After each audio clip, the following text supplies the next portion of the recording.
말씀의 제목은 기뻐하며 감사함으로 하나님께 아뢰라. 기뻐하며 감사함으로 하나님께 아뢰라 라는 제목입니다.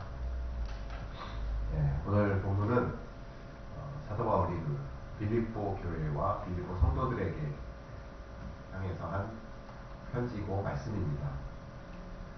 빌립보서의 주제 중에 하나는 뭐냐면 기뻐하라입니다.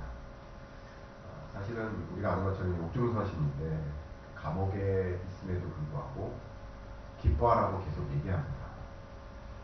자기도 기쁠 뿐만 아니라 그 당시 초대교회들은 다 핍박과 차별과 또 여러 가지 어려움이 있었는데 그럼에도 불구하고 기뻐하라고 얘기합니다.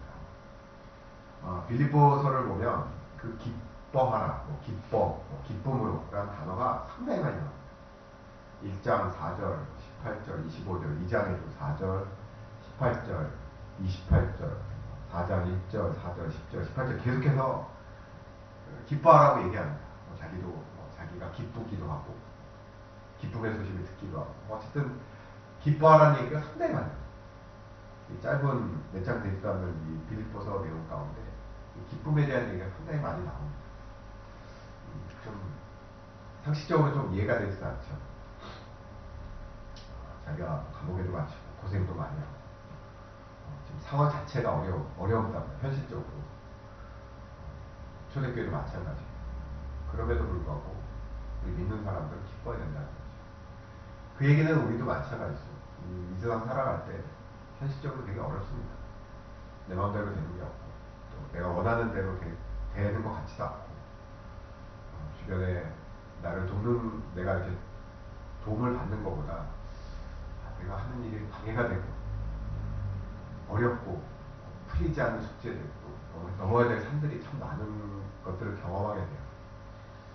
그럴 때 우리 예수 믿는 사람들은 기뻐해야 되는데 이게 그냥 상식적으로 누가 명령했다고 해서 기뻐하냐? 그게 쉬운 게 아닙니다. 그렇게 해서 기뻐한다고 그러면 인생 어렵지 않습니다. 그죠? 내가 생각대로 오늘 내가 기뻐해야지 이렇게 하고 기뻐하면 인생 정말 어렵게 살 사람도 없고 슬플 이유도 없는 거죠. 근데 현실이 되게 어렵습니다. 기뻐하기가 되게 어려워요. 그럼 이걸 이 말씀으로 우리가 어떻게 해석을 해야 되고 어떻게 우리가 받아들여야 되겠냐, 우리 삶에 어떻게 적용해야 될 거냐, 오늘 이 말씀을 바라보시면서 다시 한번 나의 믿음 그리고 하나님께서 주신 말씀들을 생각할 수 있는 이 시간 되길 원합니다. 첫 번째는요, 여러분들 염려하지 말고 여러분 기뻐하시기 바랍니다. 바꿔 얘기하면 염려하지 않으면 우리가 기뻐할 수 있습니다. 우리 4절을 다시 보면 주 안에서 항상 기뻐하라, 내가 말하노니 기뻐하라. 여기까지는 오케이, 당부의 말입니다. 충분히 이렇게 얘기할 수 있어요. 우리도 어디 가서 얘기할 수 있어요. 당연히 기뻐하십시오, 얘기할 수 있습니다. 근데 그 문제는 뭐냐면 그럼 이거 어떻게 기뻐하냐, 그냥 뚝 던져놓고 당연히 기뻐하십시오 이렇게 얘기해 놓으면 누구나도 할 수 있는 거는 그냥 립서비스가 될 수 있습니다. 그럼 과연 그 구체적으로 그걸 어떻게 기뻐하냐, 상황이 기뻐할 상황이 아닌데 6절에 보니까 아무것도 염려하지 말고 다만 모든 일에 기도와 간구로 너희 구할 것을 감사함으로 하나님께 아뢰라 이렇게 되어 있습니다. 염려하지 말라고. 그럼 또 그런 거죠. 염려하고 싶은 사람이 어디 있어요? 나도 염려하고 싶지도 않고 염려하기 싫어. 나도 걱정과 근심하기 싫어. 근데 현실이 그렇지 않으면 어떡할 거야? 현실이 자꾸 산이 겹겹이 쌓여 있고 내 해결이 안 되면 어떡할 거야? 그럼 염려가 올 수밖에 없는 거죠. 지극히 당연한 겁니다. 세상에서는 여기까지밖에 얘기를 못해요. 염려하지 마라, 또 마음을 비워라, 여러 가지 얘기를 할 수 있겠지만 그래도 여기까지예요. 근데 성경은 여기까지 얘기하지 않습니다. 더 확대해서 얘기합니다. 다만 모든 일에 기도와 간구로 너희 구할 것을 감사함으로 하나님께 아뢰라 이렇게 되어 있습니다. 즉 다시 말하면 우리가 염려하지 않으면 기뻐할 수 있죠. 염려가 없으면 기뻐할 수 있습니다. 근데 그 염려는 어떻게 해결할 거냐? 하나님께 아뢰라. 그러면 하나님께서 그 우리가 염려하고 근심할 수 있는 것들을 해결해 주신다. 꼭 해결이라는 것이 그 문제가 막 내가 원하는 대로 풀어지고 그게 없어지고 그런 것도 있을 수 있겠지만 꼭 그런 방식은 아니에요. 여러 가지 방식으로 내 안에 근심이 사라질 수 있다는 거예요. 요한복음 14장 1절에도 보면 너희는 마음에 근심하지 말라 이렇게 돼 있습니다. 근데 그 뒤에 근심하지 말라 이건 세상에서도 얘기할 수 있죠. 근데 그 뒤에 이렇게 얘기합니다. 하나님을 믿으니 또 나를 믿으라 이렇게 돼 있습니다. 아니, 근심하지 말라와 예수님을 믿는 게 무슨 상관이 있지? 그잖아요. 세상 사람은 이 뒷말을 할 수가 없죠. 하나님 모르니까. 근데 성경에서는 그 뒷말을 반드시 얘기할 때 뭐를 얘기하냐? 하나님을 믿으니 나를 믿으라. 예수님 믿으라는 거예요. 그 뭐야? 하나님이 이 근심거리, 염려되는 것들을 해결해 주실 수 있다라는 그 능력자라는 것을 분명히 말하고 있는 겁니다. 우리 그렇잖아요. 그렇기 때문에 하나님을 믿으면 그 근심거리가 하나님에 의해서 뭔가 해결이 되는 거예요. 하나님에 의해서 믿음으로 우리가 극복이 된단 말이에요. 그러면 당연히 근심이 없어지니까 우리는 기뻐할 수 있는 겁니다. 우리가 그 며칠 전에 저보다 나이가 좀 많으신 아시는 분이 그런 얘기 하더라고요. 우리 연휴가 좀 길었잖아요. 어떤 분이 아유 그분 돈도 있으시니까 해외에 갔다 오지 않았냐, 멀리 갔다 오지 않았냐 그러니까 아유 자기는 비행기 요즘 못 탄다는 거야. 2시간도 못 탄다는 거야. 자기는 예전에 한번 뭐 한 6시간 타고 왔는데 너무 힘들어갖고 건강도 나이가 드니까 건강도 안 좋아지고 정신적으로 뭐 공황장애 비슷한 게 있어. 자기 절대 2시간 이상 못 하겠다는 거야. 그래서 근심이 있으니까 비행기 타야 된다는 근심이 있으니까 아예 생각도 안 한다고, 아예 생각조차 안 한다고 그런 얘기를 하는 거야. 그 얘기를 들으면서 세상 사는 게 다 똑같은 것 같아. 근심이 없으면, 그러니까 근심이 있으니까 비행기 타는 게 너무 무서우니까 걱정이 되니까 아예 염두도 안 내는 거죠. 비행기 타는 일도 안 해요. 그래서 그분이 하십니다. 비행기 타는 게 싫어. 그냥 국내 여행 다녀. 뭐 이런 얘기 하시더라고요. 그러니까 근심이 있으면 우리가 뭔가 할 수가 없어요. 그리고 기쁨이 없습니다. 우린 그렇죠. 비행기 타고 기쁘고, 뭐 해외 가서 기쁘고, 뭐 당연히. 그분은 아예 그런 것 자체가 없는 거예요. 비행기 타는 것 자체가 고통이기 때문에 기쁨 자체가 없는 거예요. 우리들은 좀 의아하죠. 그러지. 비행기 타는 거 좋은데. 우리 인생 마찬가지죠. 근심이 있으면 절대로 기뻐할 수가 없어요. 그리고 뭔가 도전하기도 힘들고, 그리고 뭔가 할 수 있는 여력이 없습니다. 그 당시 사도 바울도 마찬가지 아니에요. 그 당시에 초대교회 성도들도 마찬가지 아니겠습니까? 근심거리가 지금보다 우리보다 더 많아요. 그렇잖아요. 지금의 우리는 뭐 자유라도 보장되고 돈이라도 벌 수 있지만 그 당시에 뭐 할 수 있는 게 아무것도 없어요. 오히려 목숨까지 위태로운 그런 상황에 이르는 그런 현실이란 말이에요. 그러니까 우리보다 기뻐할 이유가 하나도 없고 우리보다 근심거리가 더 많습니다. 이건 생존에 달린 문제이기 때문에. 근데 거기다 대고 기뻐하는 거예요. 근데 사도 바울은 믿는 거죠. 너희가 하나님을 믿고, 우리가 예수를 믿기 때문에 우리 그 근심을 이길 힘, 그죠? 이길 힘이 있고 하나님께서 도와주셔서 그 근심이 있다 할지라도 은혜를 주시고 오늘 우리 찬양한 것처럼 믿으라 이거예요. 그 믿으면 무리를 거둘 수 있게 돼요. 홍해를 하나님께서 갈라주신답니다.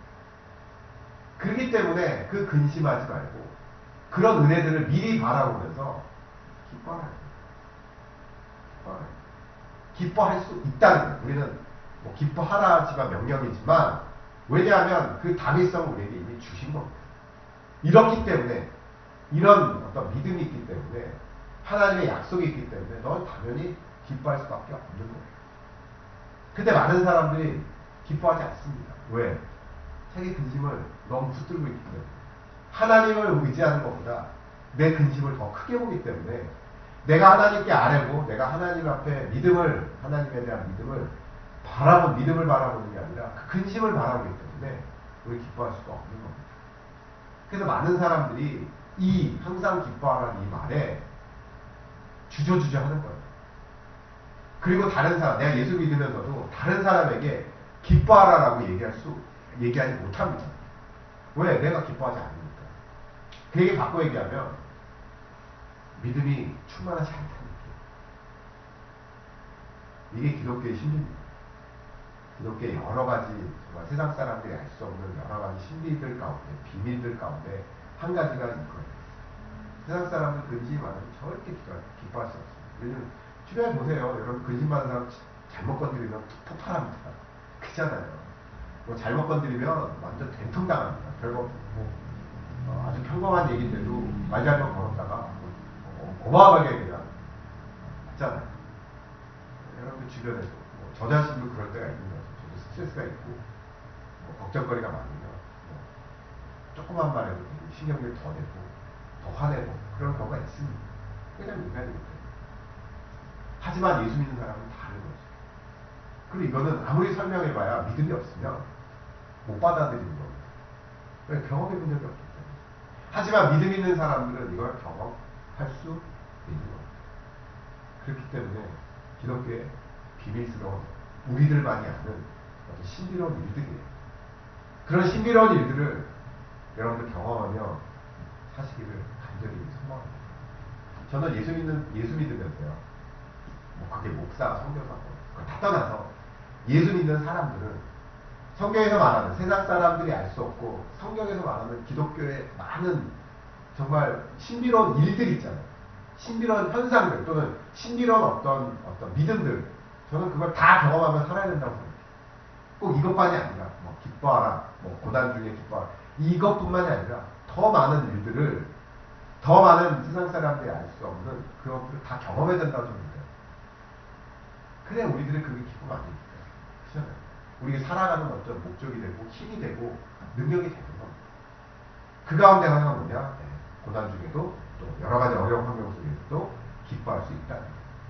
여러분들 이걸 경험해 보신 적이 있으십니까? 저는 오늘 이 시간에 여러분 가운데 담대하게 외칩니다. 여러분들 기뻐하시기 바랍니다. 하나님을 믿고 기뻐하시기 바랍니다. 예전에 제가 들었던 간증 가운데 하나 어떤 분이 어떤 아저씨가 교회를 너무너무 싫어했어요. 교회 다니는 사람들조차도 싫어하죠. 그래서 자기 예수 믿는 어떤 교회 다니는 어떤 자기 인생에 되게 불친절하고 되게 더 퉁명스럽고 조그만 꼬치려 가서 막 얘기하고 근데 그 교회 다니는 분은 항상 웃으면서 그럼에도 불구하고 바보처럼 제가 다 이렇게 안 좋은 소리 들어도 웃으면서 친절하게 그러고 근데 이분이 그리고 그 예수 믿는 그 집안에 좀 어려운 사정들이 있음에도 불구하고 항상 웃으면서 즐거우면서 별로 이렇게 걱정스러운 모습이 보이지 않는 거예요. 그러니까 이분이 맨날 이렇게 막 구박하고 이렇게 안 좋게 대하면서도 신기하잖아요. 그냥 나 같으면 저런 사정이고 내가 이렇게 구박을 하면 또는 이렇게 퉁명스럽게 대하면 되게 기분 나빠하고 힘들어할 텐데 그래도 맨날 웃고 인사하고 교회 가자고 항상 똑같은 모습으로 즐거운 모습이라고. 그러니까 이분이 좀 퀘션 마크가 생긴 거야. 이게 도대체 뭐지? 내가 이렇게 몇 년 동안 이렇게 대했는데도 저 사람이 이렇게 나한테 친절하게 대하고 이유가 뭐지? 혹시 교회에 가기 때문에 그런가? 그리고 교회를 이렇게 가는 거죠. 도대체 교회라는 것이 뭔데 저 사람이 저렇게 살까? 그 다음 얘기가 뻔한 거 아니겠어요? 가서 설교 듣고 하나님 만나서 변화합니다. 그게 교회 신. 그 전에 몰랐죠. 왜 저러지? 저 사람 왜 저렇게 살지? 자기가 예수 믿고 하나님 믿고 그 비밀을 체험하고 나니까 알게 되는 거죠. 그 다음부터 전도하러 다니는 거예요. 내가 이런 체험이 있으니 너도 여러분도 한번 체험해 보십시오. 이런 관계 되게 많았었어요.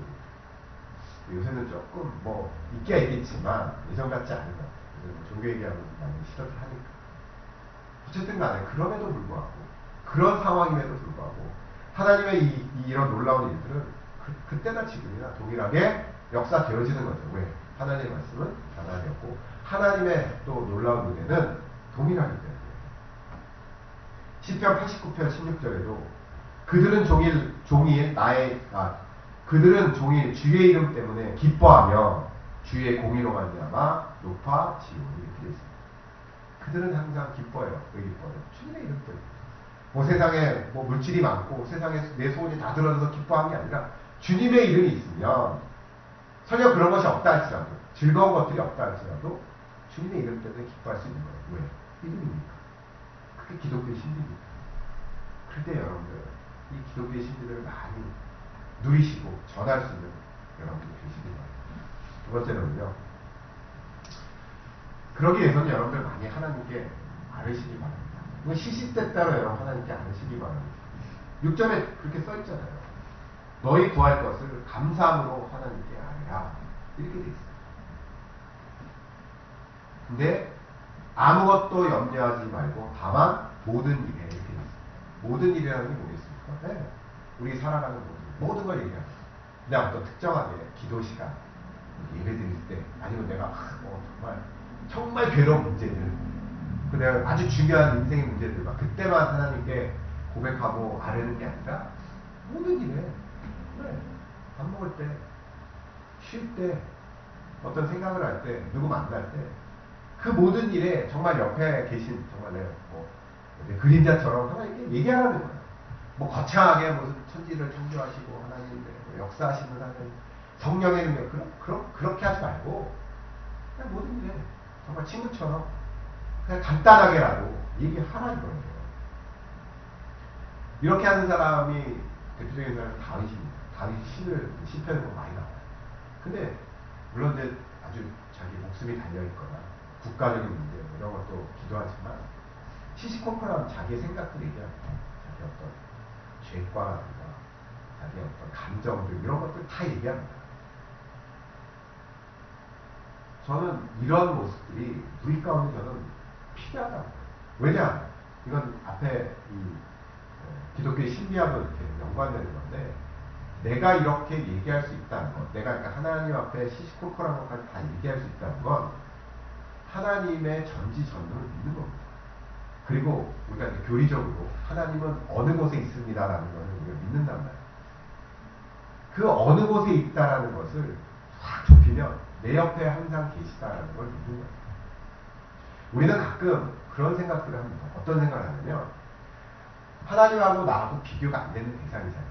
하나님의 능력은 워낙 크고 위대한 하나님이고 세상의 모든 것을 다 주관하시기 때문에 감히 나 같은 작은 자 있잖아요. 나는 존재도 없잖아요.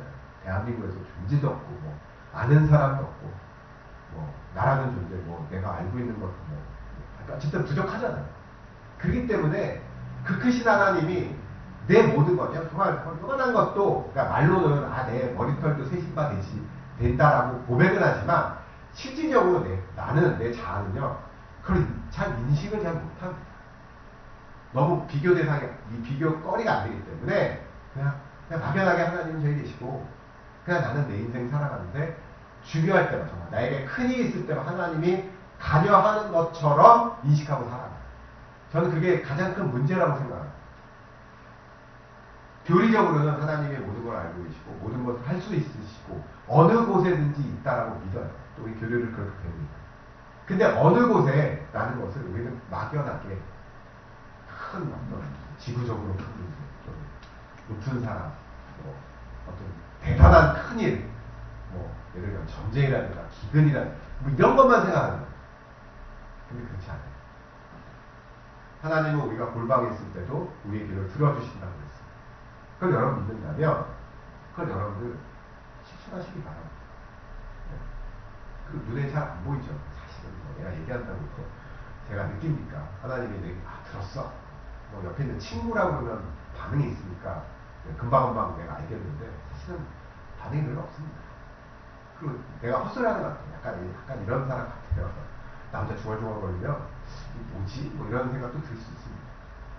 근데 여러분들 그런 생각 내려놓고 여러분들 하시기 바랍니다.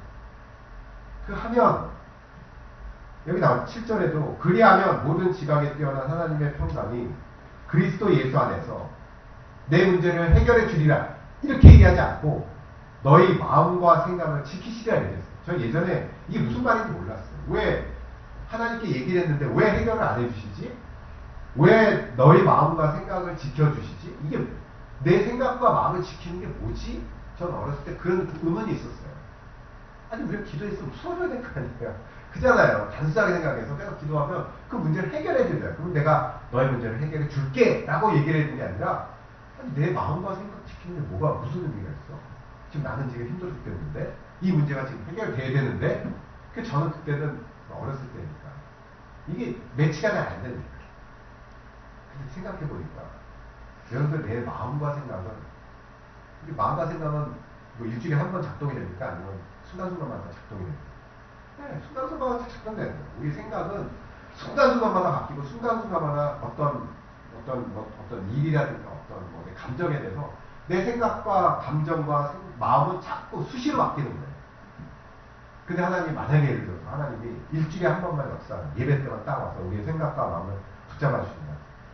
그럼 나머지 6일 동안 어떡할 거예요? 그럼 그때까지는 내 마음대로 사는 거예요? 하나님 전혀 상관없이? 그렇지 않다는 거죠. 이 마음과 생각을 지켜준다는 건 무슨 의미입니까? 네.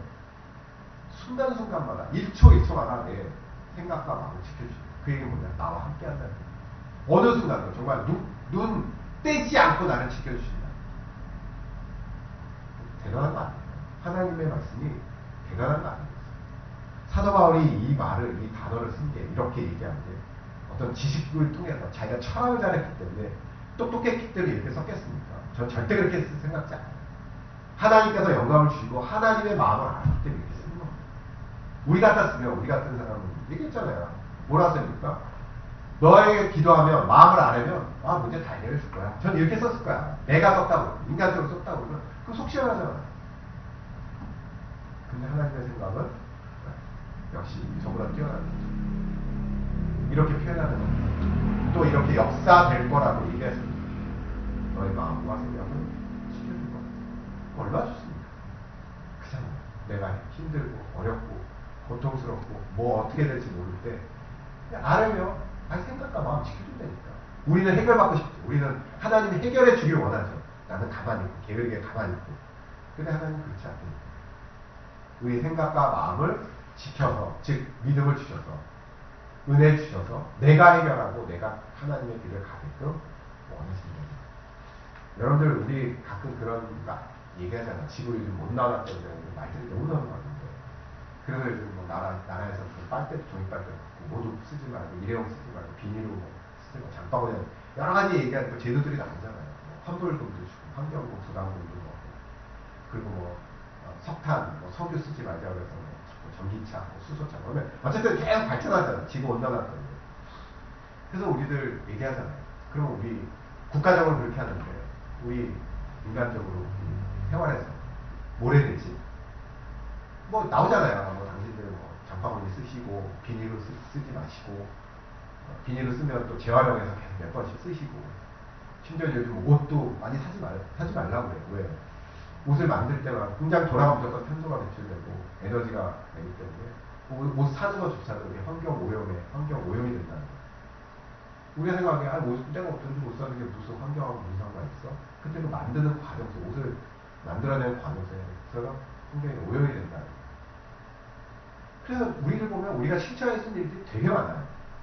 플라스틱 들 쓰고 머그컵 들고 다니고, 우리 커피를 워낙 많이 마시니까 일회용 플라스틱 쓰지 말고 머그컵 들고 다니고 텀블러 들고 다니고, 그런 거 있잖아요. 시장 갈 때는 날마다 시장 바구니 들고 다니고 아껴 쓰고, 그게 다 환경, 뭐 우리 온난화를 뭡니까 이렇게 늦추는 좋은 일이라고 얘기하죠. 근데 여러분 합니까? 안 합니다. 잘 안 해요. 왜 안 합니까? 이 정도 하나 주고, 내가 이거 하나 뭐 빨대 오늘 안 쓴다고 되겠어. 내가 옷 한 벌로는 덜 산다고 어떻게 되겠어. 다 그런 생각도 있는 거예요. 그렇잖아요. 우리 인식적으로는 압니다. 맞아, 이거 쓰면 안 돼. 근데 내 생활하고는 전혀 상관이 없어. 근데 우리 신앙생활은 똑같습니다. 저는 똑같다고 봅니다. 그래, 예수님은 전지전능하시고 내 문제를 해결해 주시고 나와 함께 하셔. 근데 생활은 그렇지가 않아요. 이거 내가 얘기해봐야 뭐 얘기가 있나. 그리고 그거에 대한 인식이 없습니다. 그렇잖아요. 그게 인간의 어떤 연약함이라고 저는 생각해요. 그리고 또 한 가지는 말씀드렸어요. 이것도 또 하나의 기독교의 힘입니다. 하면 됩니다. 하나 하면 하나님께서 은혜 주십니다. 내 생각이 바뀌고 내 마음이 바뀐다니까요. 왜 이렇게 얘기할 수 있냐? 해보니까 그런 것들이 내가 경험이 되니까 그런 겁니다. 그냥 여기는 글로 써 있지만 우리들은 경험했기 때문에 얘기할 수 있는 거예요. 정말입니다. 여러분들, 그래서 다시 한번 말씀드리지만 여러분 생활할 때 여러분들 정말 뭐 이렇게 지나가다 중얼중얼 하면 미친 사람 같으니까 마음속으로 여러분 얘기하시기 바랍니다. 오늘 누구를 만나러 갔는데 오늘 지하철 타고 갔는데 하나님 지하철 심지어는 저는 그런 것도 해요. 지하철 시간 잘 맞추게 해달라고 늦지 않게 탁탁탁 뭐 그런 거 있잖아요. 운전하면 신호가 안 바뀌게 그 신호가 또 빨간불이 자꾸 걸리면 아 이게 하나님 뭔가 뜻이 있나 보다. 왜 이렇게 됩니까? 물어보는 거예요. 대답이 있을 수도 있고 없을 수도 있습니다. 내 마음에 어떤 확정이 될 수도 있고 안 될 수도 있어요. 근데 중요한 건 뭡니까? 그런 일들을 자꾸 하면 은혜가 있다니까. 하나님의 뜻을 금방금방 발견하면 된다니까요. 왜? 하나님은 바로 내 옆에서 얘기해 주신다니까요. 하나님 멀리 있는 하나님 저 멀리 하늘나라에서 무슨 국가적인 큰 행사만 주관하는 게 아니라 나와 함께 하신다니까요. 그걸 여러분들 경험하시기 바랍니다. 그래야 진짜 이 말씀 사도 바울이 왜 옥중에 갇혀 있음에도 불구하고 그렇게 어려운 환경에 있는 그 빌립보 교인들을 향해서 왜 기뻐하라고 하는지를 그냥 단순하게 지식적으로 딸딸딸 외우는 게 아니라 그게 내 삶 속에서 체험되어야 된다니까요. 체험되어지면 이 말이